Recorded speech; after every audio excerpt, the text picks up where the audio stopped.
Siemanko, witam Was z dnia trzeciego Grand Prix Polski. Ja dzisiaj sektor B, stanowisko 21. Nie wiem, zobaczymy jak to będzie.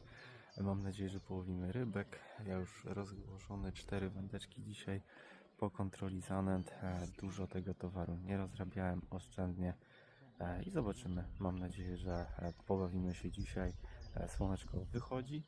Jeszcze jest chłodno, ale mam nadzieję, że będzie dzisiaj sympatycznie.